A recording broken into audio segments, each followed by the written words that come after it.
We give a little time, a little space,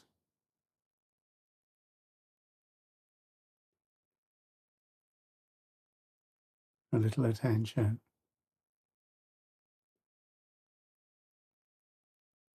I start these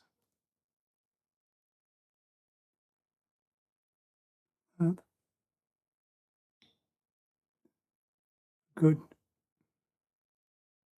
15 minutes or more.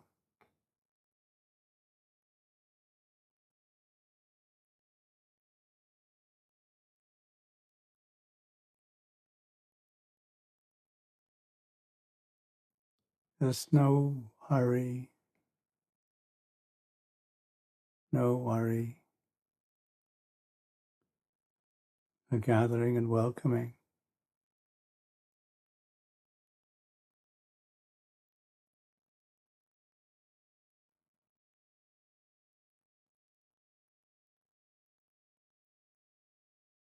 A gathering of the energy, a welcoming of the experience.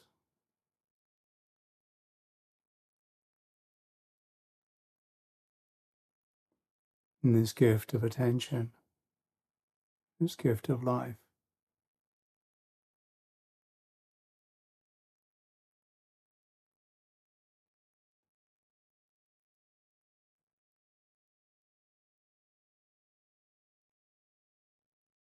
Yeah, the posture. Everybody straightens up. Yeah, the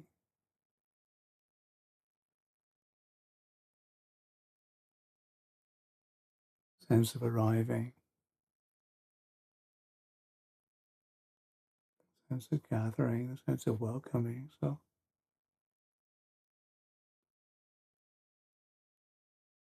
just to rest with that for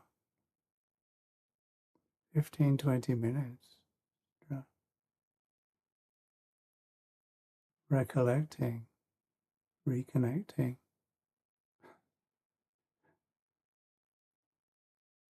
The internet reconnects as we reconnect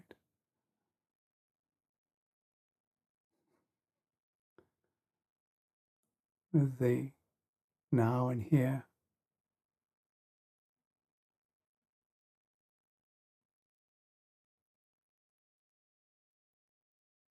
this time, this space.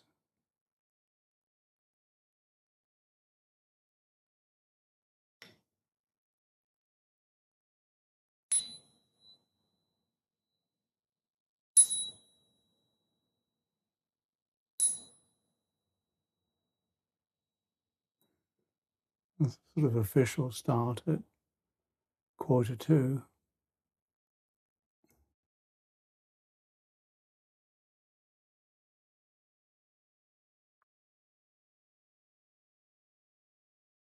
So 15 minutes or so is not a huge amount.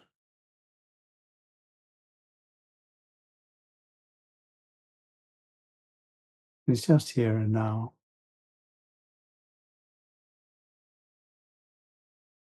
this place, this time, this space, this experience.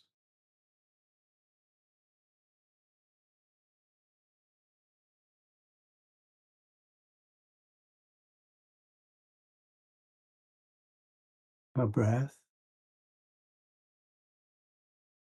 received,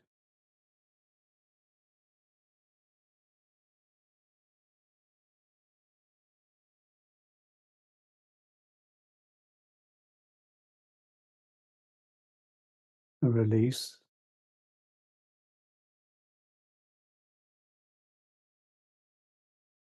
expectation, hope, fear, worry.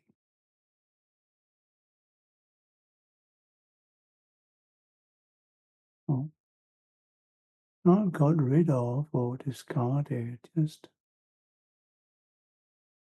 released.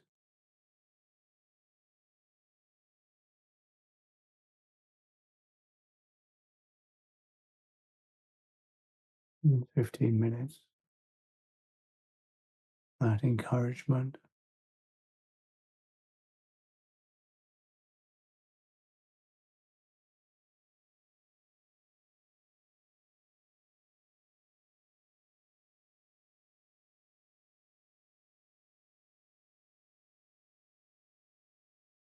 Giving oneself the courage.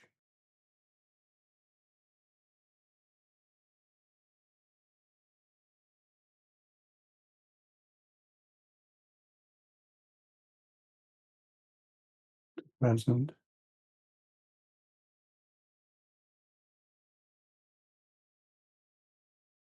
Present oneself. Present this life.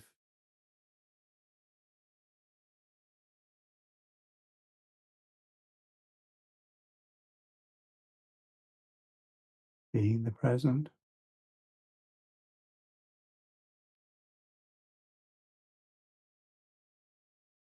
Not so much God's gift to the universe, but recognizing that this universe is a gift.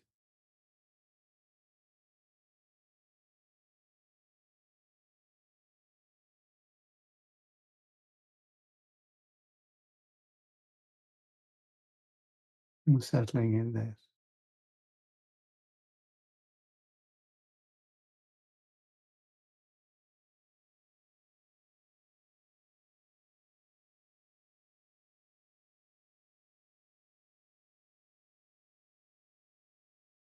Settling in the here and now.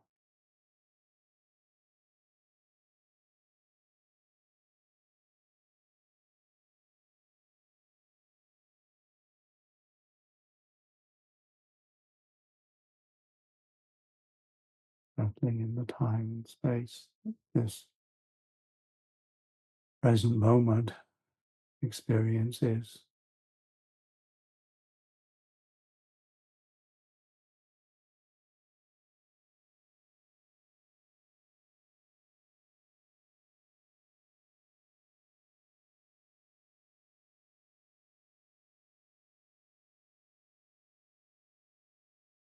It's like this.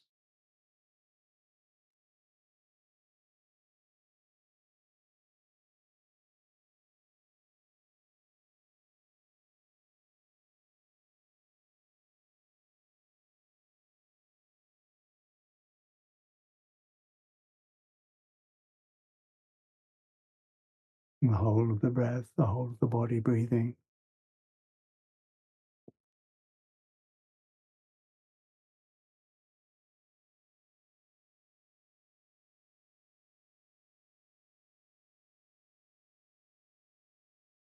The rhythm.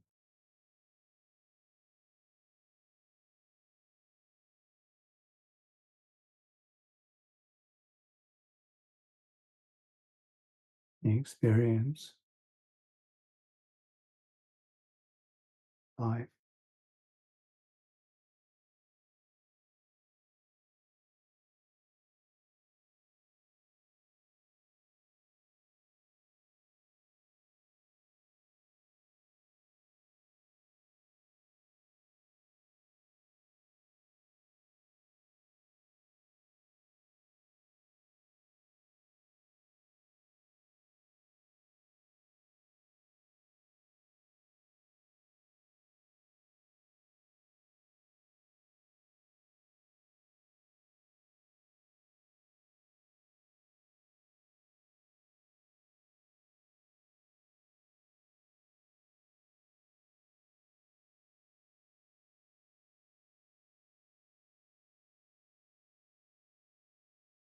Welcoming.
the gift of life,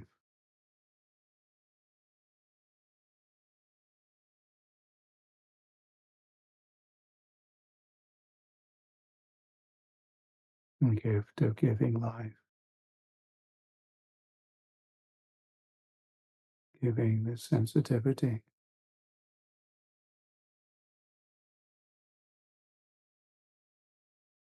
releasing,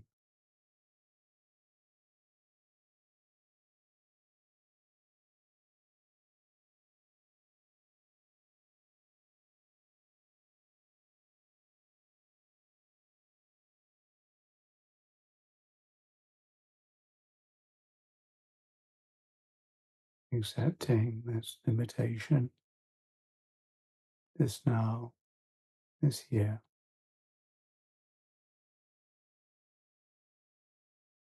this time, this space.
A breath,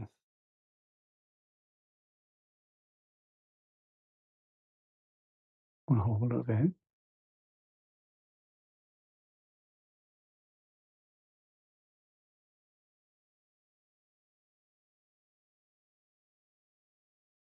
moment,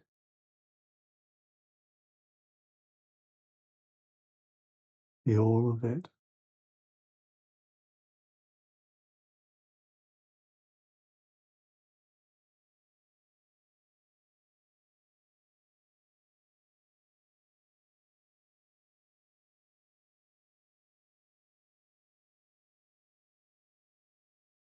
life given to life,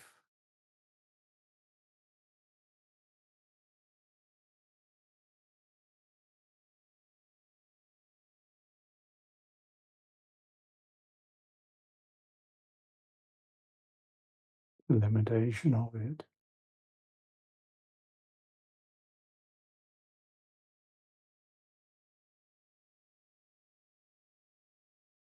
fully tolerated, fully experienced.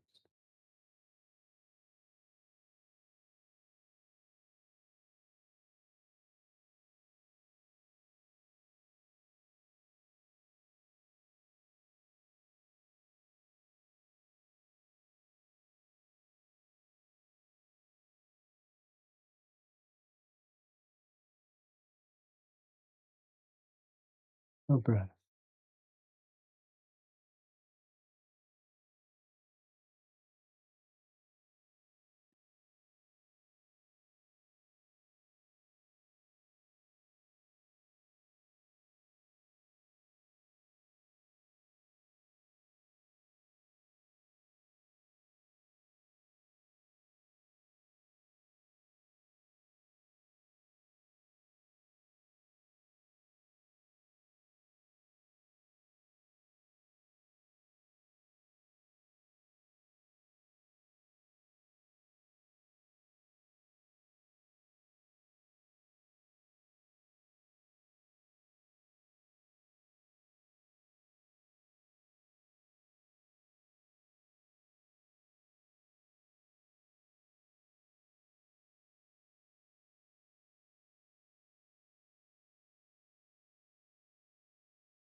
the whole of it, welcomed, accepted, received,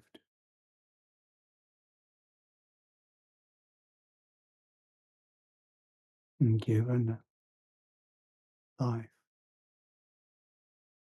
gift of attention.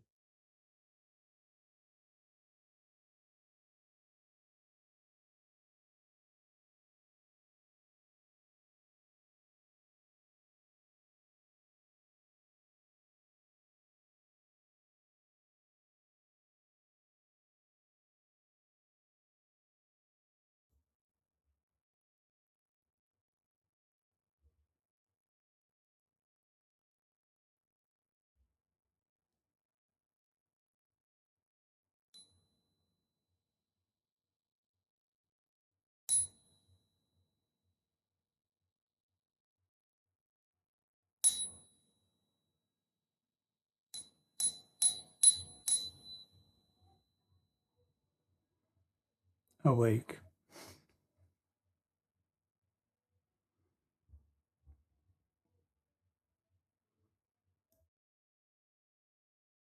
Ajahn made a summary of the whole of the Buddha's teaching. Awake.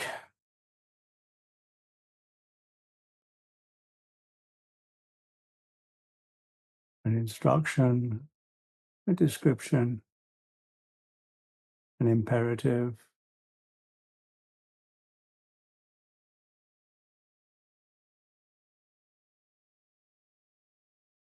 this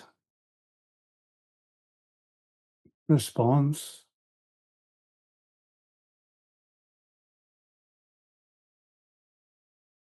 or this life, what is a mature response? What is a sane response? What is a wise response? What is a life worth living? And in this moment, with great benefit is that sense of full acceptance.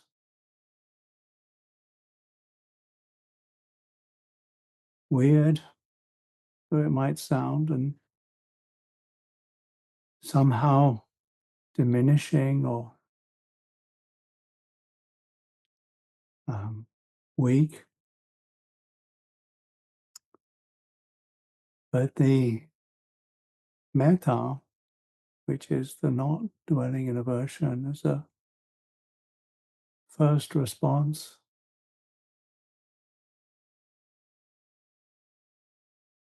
Incredibly beneficial, and this because the experience of it is with this one, the metta that's here. This is where the metta has great power.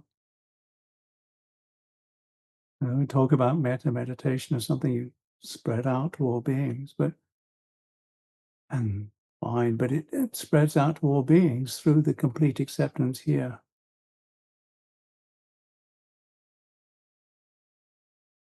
And so, as a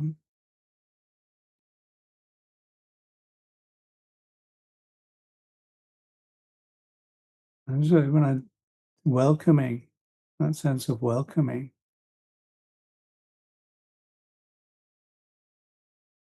and that sense of welcoming is not picky. It's not saying I don't want this one, I want that one. It's welcoming of it all. From there can be some working of compassion, which is much more discrimination and action to relieve suffering now and in the future.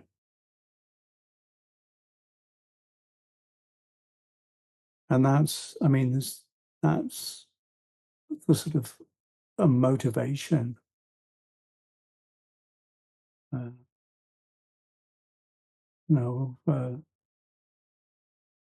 pretty much all our actions,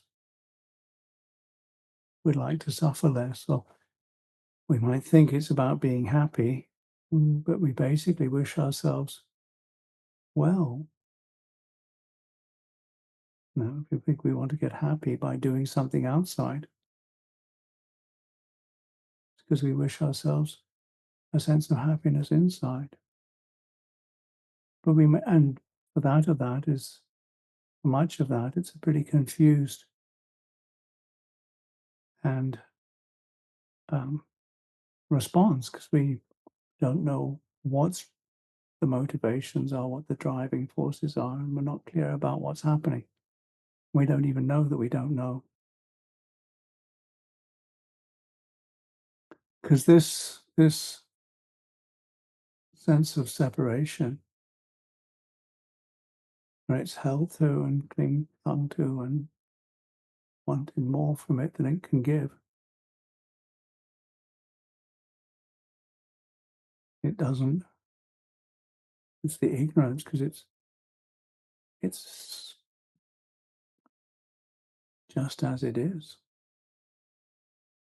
And the full acceptance of that is a sort of, it's also quite joyous, really, because the sort of megalomaniac in us, or we can think that it's all my fault, or we think I can really control everything. Everything is my fault, my trouble, and and that's we can think that all of our current experience is all my fault, all my fault.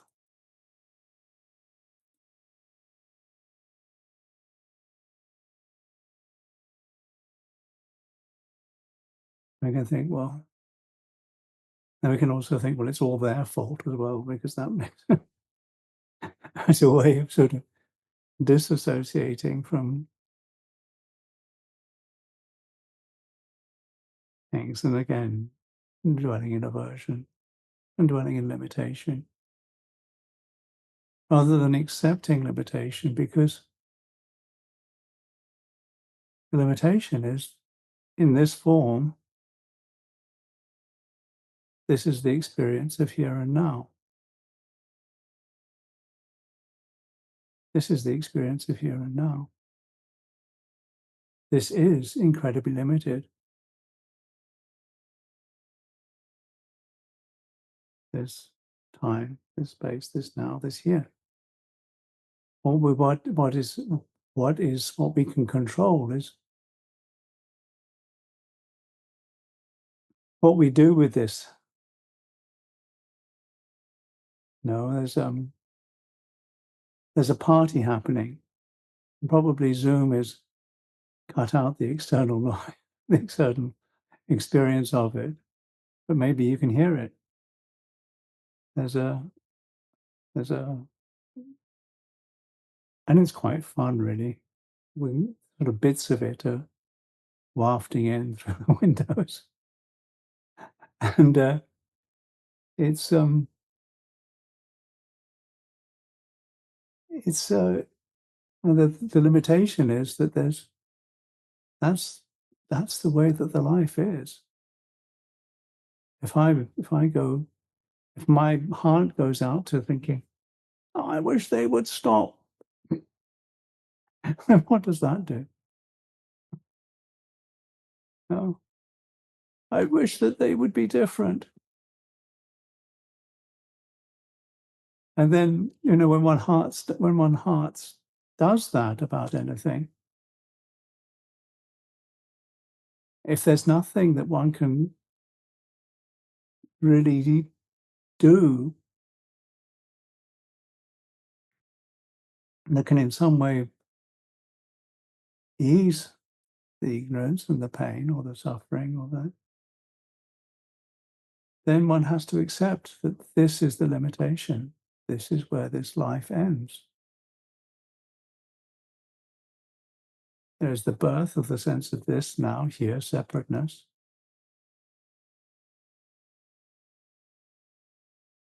And the end is the end of, control. The way that Ajahn put it is, are you ready to die? And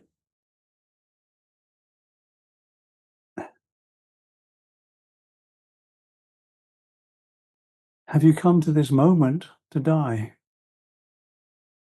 To die in this moment.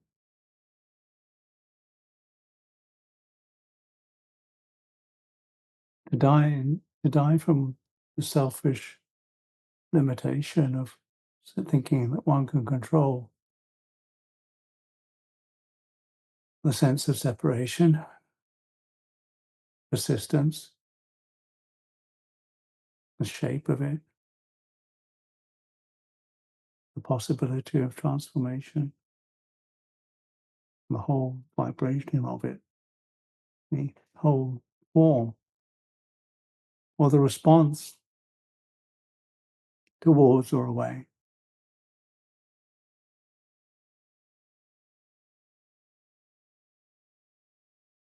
Or the whole stories that we make about it, and the habits that drive those stories, or the fact of this separation. Can we really control it with this? Can we control the here and now?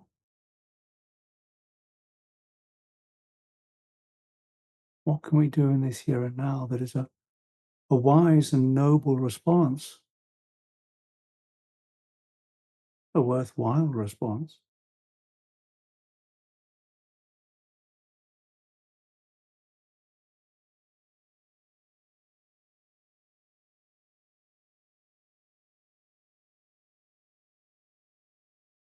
A welcoming,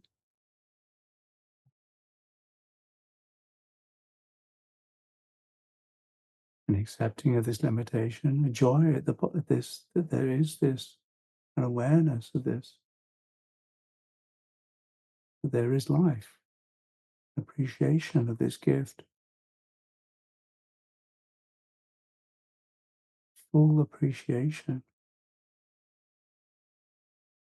Appreciation is joy, joy at goodness, joy at, particularly joy at goodness. It's a rejoicing. And then what one can, in terms of manipulation of time and space by whatever strangeness that we do this, to relieve suffering now and in the future, this strange connection to this thing. And then, however, whatever time and space is accessed,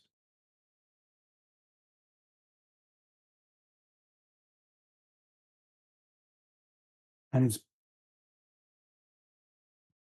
just what we can within this, die. Born and birth and death in this moment. Birth and death.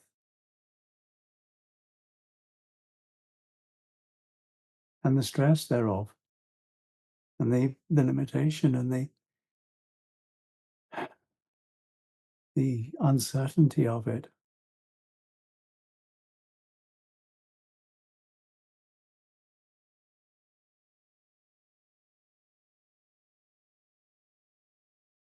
And the path. The path. This path of practice, this path of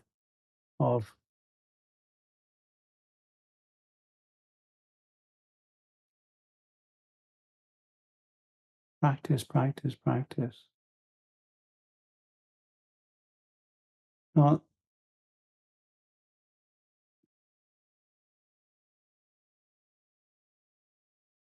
in the doing of something, to do and let go, to do and do the best and just let go. You know, the confidence that something is okay, is possible, that the intention is not indulgence or harming or dwelling in hatred. The pain of dwelling in hatred, the pain of dwelling in a sense of, I can't do this, or I need more, or I've got something really wrong and I can't do anything about it. I know when I feel that, it's extraordinarily,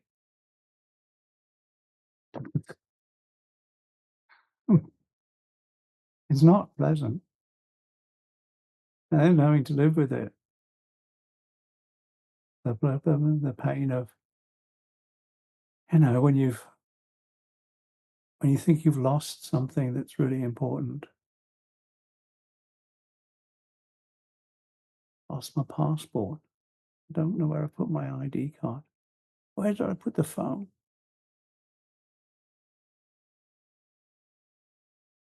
Where did I put it? How does that, and then what's the response to that? Or somebody's stolen it from me, or I've been tricked, or I've been fooled, or I've in some way not come up to scratch, or I've lost my job, or I've lost my this, or I've lost my, people are no longer respecting me, or whatever. Nobody loves me. And yet, what we really, the important thing to really remember and come back to is that sense of recollecting this one here now, a sense of full acceptance of this one here now, a sense of accepting this one here now, and so gathering this energy into this now here, where there is the knowing.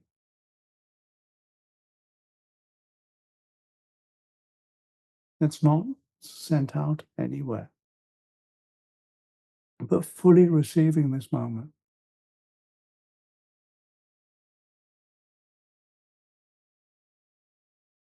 And fully releasing fear, worry, expectation. And when those things are there, fully accepting those, fully accepting the fear, the worry, the judgment.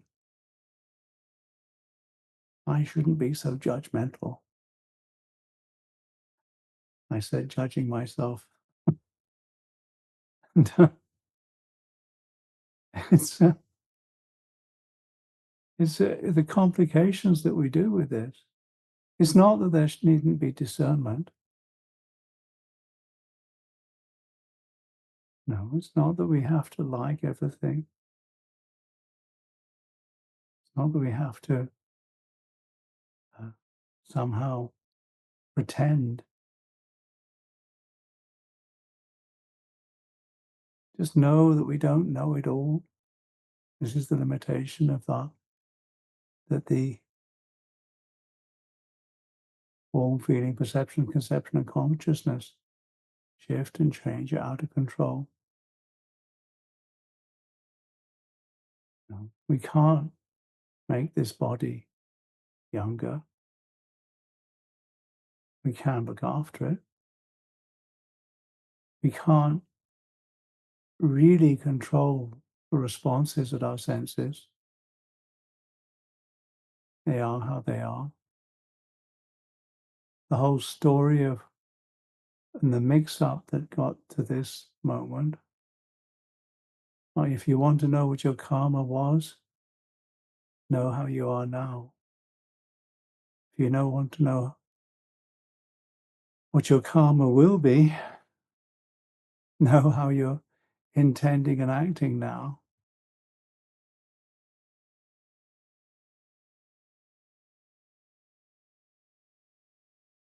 And if you wish to be free from karma, stay with that knowing. Stay practicing the path. Stay with how you relate to this. One of the ways, that we relate is this sense of communication, sense of connecting through communication. Is it about, criticism?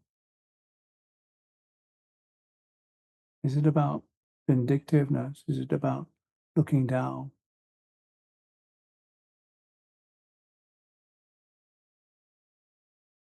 And do we do that to ourselves, and do we do that to others? Or do we find and know what's the right time and right place to communicate this, to relate to this? And what is the actual truth of this? How much are we actually speaking from a sense of this I know, or this I suspect, or this I've heard, about what our own actions and about the actions of others? We really don't know really what drives other people, how they work, what makes them comfortable, why they do what they do. We can, if they ask, then the right time and right space, we can try and find ways that they can suffer less. But if we can't, then we have to accept that we're dead to that. We can't do that. We don't have the capacity. And can we do it in a way that's gentle and supportive, even if it's sometimes strong? And can we encourage the sense of not making further problems, and with a heart of acceptance?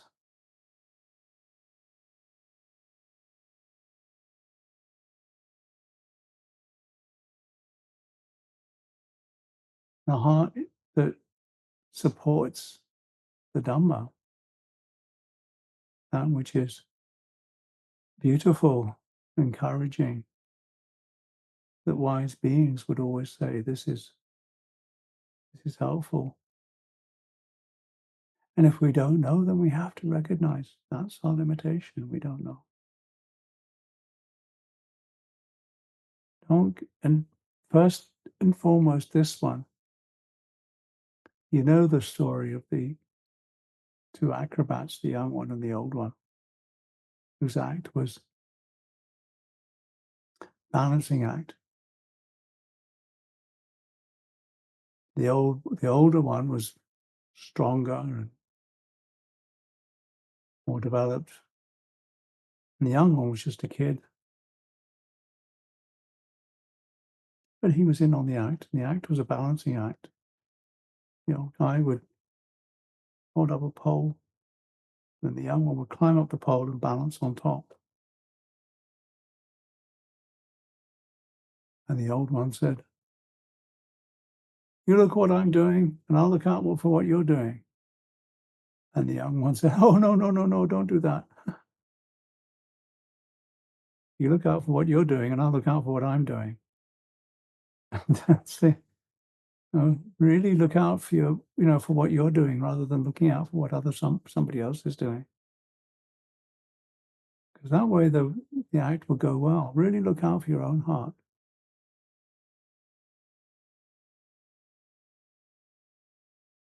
What other people are doing, for the most part, it's their business. And if it's your business that is actually damaging, that you can actually do something that actually helps, then by all means do it. But do it balancing your own heart. Now, I know I'm not saying don't call the police or don't set the lawyers on them or don't call in help. But know where you're coming, know what you're doing and how you're doing it, and know the limitation, because you don't how things will turn out. We really, really don't know.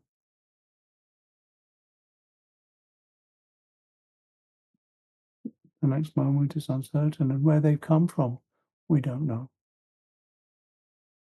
What makes people act the way that they act?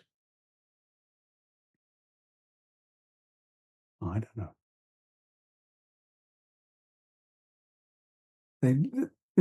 I feel that life itself has a basic wish to try to seek happiness and move away from pain. at the amoeba level, at the very tiny level, it does that. It tries to seek that. And, we're just pretty complex amoebas, really. We're pretty complex beings. And how it all works out in how we make up this sense of separateness, how we are aware of this sense of separateness, and the pain that we generate through clinging to this sense of separateness, and the joy that we bring by recognizing the sense of kindness and connectedness that is essential for human life. Basically, humans have to be kind, otherwise we, as a whole species, die.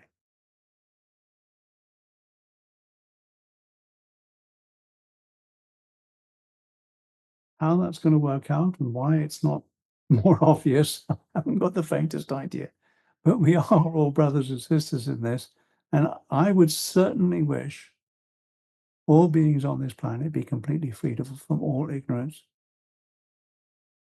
all sense of neediness, and all sense of being overwhelmed. I'd really wish all beings to be enlightened. Well, selfishly, because I really believe that this would make my life easier. And that's my selfish bodhisattva thing. And on the whole, I do feel that most people would really like everybody to be wiser and kinder. And if they don't, they're in a lot of pain, because it's a really painful place to be.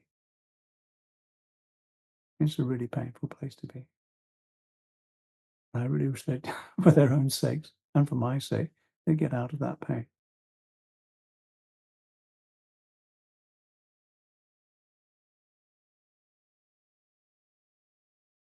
We all share this life. And this is the limitation that we have. The limitation is this life, this now, this here.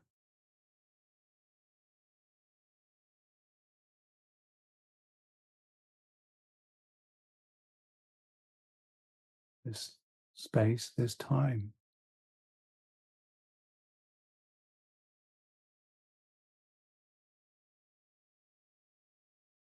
How it is for us all is how it is for us all.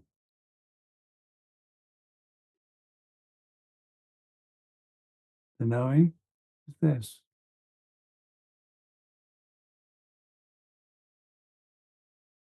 The fact of life, the fact of sensitivity, the fact of awareness.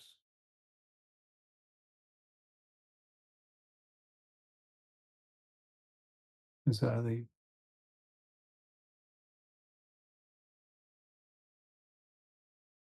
real meeting place.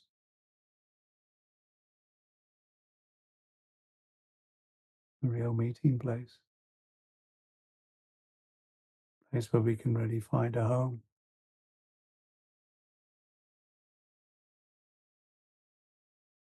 I hope that this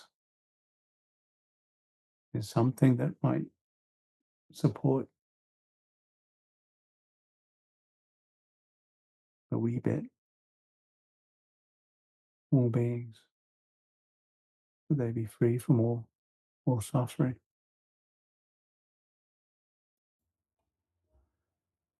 That's what we can do right now.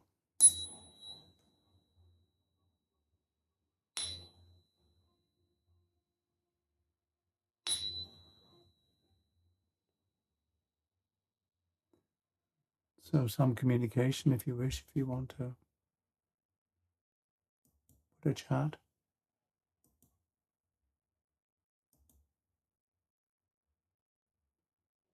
For the moment, stay muted and then put a chat. How to deal with particular people. My parents, my relationship with my children.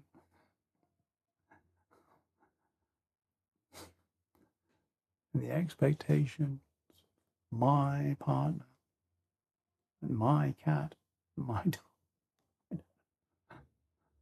There you go.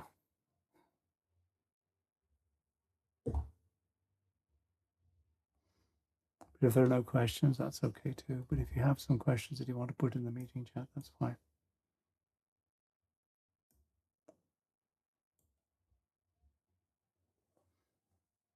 And my practice,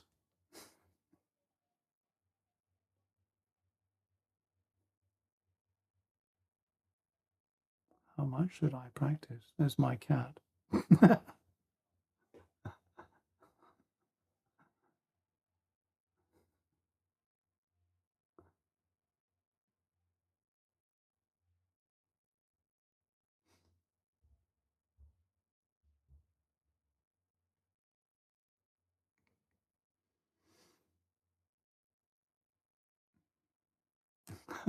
Shut you all up this evening.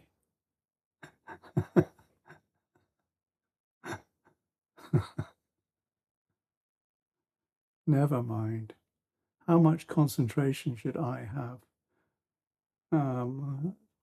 It's not a good answer, but sometimes she's the only one who gives us some security. Yeah. Frustrating. It's all my fault. The weather is all my fault.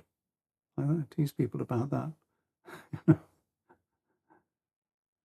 Or, I'm responsible for all the things that anybody's ever done wrong in the whole of the history of the universe. It's all my fault. This is megalomania. I know I do feel that sometimes, but it is an incredible arrogance. So every single thing that's ever gone wrong on the whole of the planet is all my fault. Well, what is my fault is the problem that I make about it. No. And it's interesting. That whole thing's interesting. The problems that I make about stuff, the way that my heart goes out and tries to manipulate it.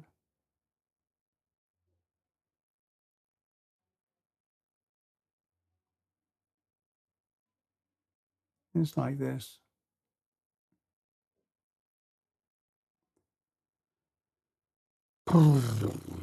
Yes, how to approach this without apparent contradiction. It's not an apparent contradiction. It's a recognition of the sense of vijnana. Vijnana is interesting because sense consciousness both joins and separates. When we're conscious of something through the senses, the eyes, ears, nose, tongue, body, or mind, there's a sense of separation and a sense of joining at exactly the same time. That's its nature. It's the nature of consciousness. As I sometimes talk about it, it's like the border between Spain and Portugal, or the Straits of Gibraltar that separate Europe from Asia. It's just they both join and separate. Or in England, I talk about the Channel, which both joins and separates France from the Great Britain, the continent, the mainland continent from the Great Britain. It both joins and separates, and sense consciousness does that. But what consciousness itself does is make the whole possibility of time and space. It allows the earth, and that's the next thing, that time and space allows the four great elements, earth, water, fire, and air, the sense of separation to be there. Yeah, because space and time are just one dimension, of course, as all beings have said since the time of Einstein, because time is space and space is time. And it's only possible because of consciousness. So staying with the sense of knowing what that does in terms of leading to the death flows is it's the heart is then doesn't go out and try to manipulate more. It is the practice of the path, the heart knowing the heart, the citta knowing the citta not going out. So vijnana is known, and that knowing takes it back to the citta is known. It's an apparent contradiction, but it's actually like getting to the real. For many, many years, well, not for many, many years, but for some time in the 70s and early 80s, they talked about where the paticca samuppada can be cut. And they used to talk about if you stay with Vedana, then it doesn't go to tanha. And staying with Vedana, it cuts from tanha. If there's tanha, then there's upatanha. Vedana is just sensation, the actual movement towards or away something. So that's one of the ways that in the commentaries they say that you can cut the paticca samuppada is staying with Vedana. But you can also cut the paticca samuppada at ignorance. And ignorance is because ignorance and death, because death is, before ignorance there's death. And death is insensitivity. Insensitive things are dead. So it's being completely sensitive and completely open, which is why I talk about welcoming as the first thing. It's actually allowing oneself to be alive. And that's the path, that which is unborn, unoriginated, uncreated, and unformed. If there was not an unborn, unoriginated, uncreated, and unformed, then escape from the born, the originated, and the formed would not be possible. But since there is an unborn, unoriginated, uncreated, and unformed, therefore escape is possible from the born, the originated, the created, and the formed. And what I repeatedly talk about is not about stopping thought,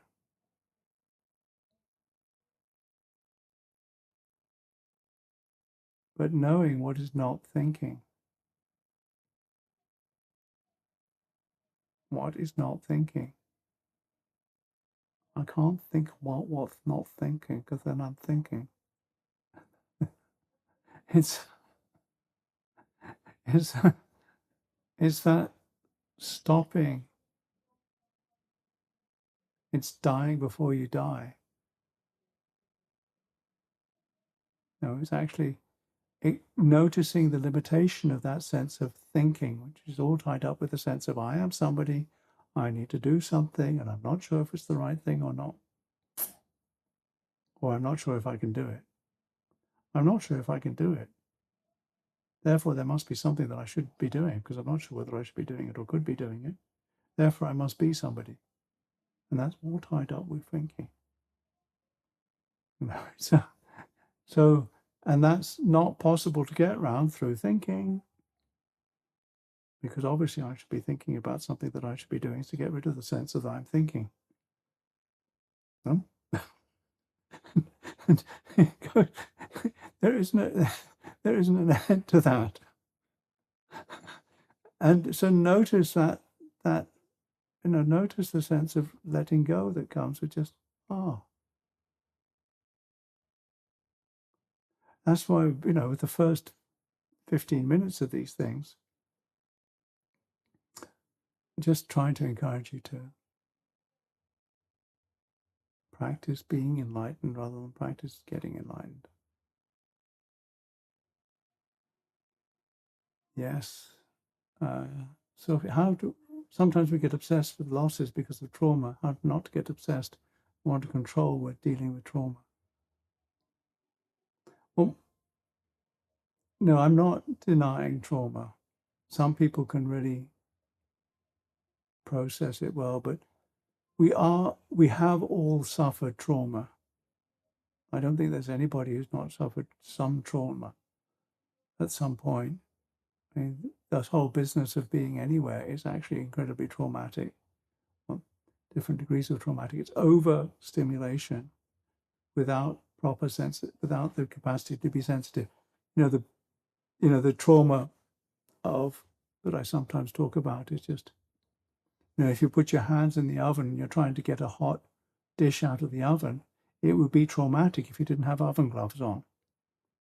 So, that's why they say, with meditation practice, go somewhere quiet, find somewhere where you can be trusted.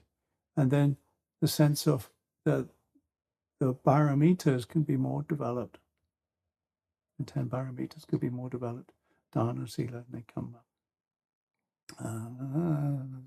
Adhitana, Satya, Virya, and then Metta, something in Ubeka. Okay, Kanti and Ubeka. So something like that. So, develop the barometers, practice the path, come back to that. And it is difficult getting a balance, being kind to people whose behavior you find challenging. Being kind to somebody doesn't mean necessarily letting them have their own way. It sometimes means calling the police, calling the solicitors, the lawyers, the law, calling them out and telling them, no, that's not the proper way of behaving. And standing up to bullies or getting hold of actually saying, the Buddha is more powerful than all beings. Your boss bows to my boss. The sense of may I be protected, and going forth with that. And I don't know how it works. I don't know how to impose. You have to figure out how to impose boundaries and limits, and being into something positive love. Positive love is sometimes actually putting limits on things. Actually stopping people from exploiting you, because out of a sense of kindness, because they're creating bad karma if they're being mean to you. They're being deliberately mean to you. If you can stop them, you're actually thinking, then say you're doing them a favor.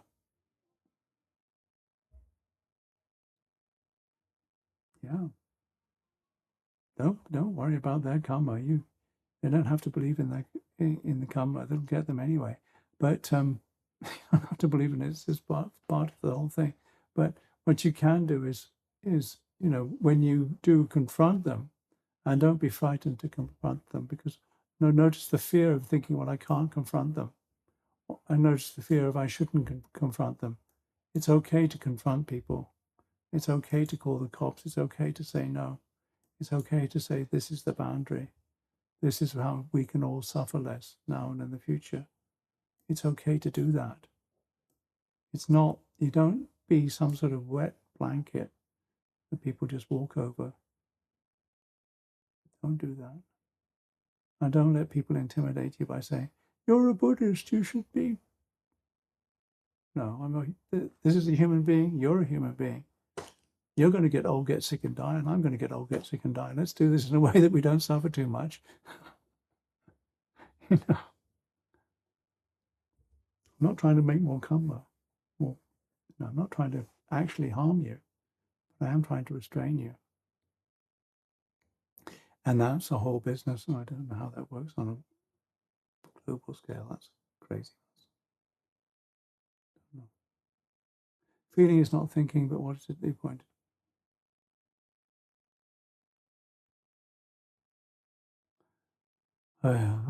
Vedana is just basic response.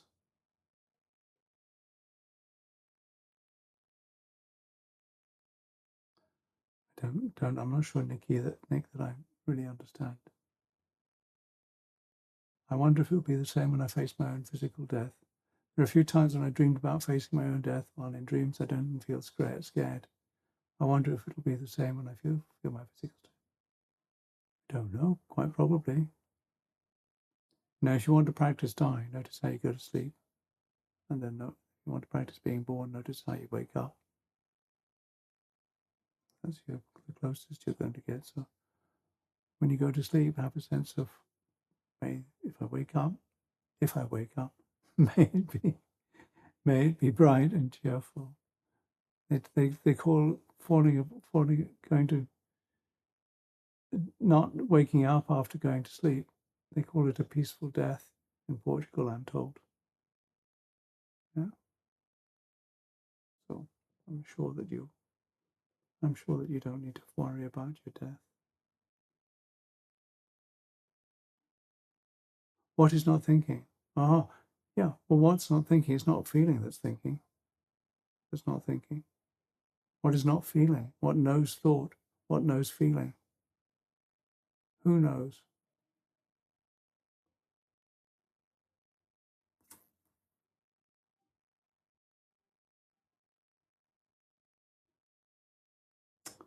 Okay, probably enough.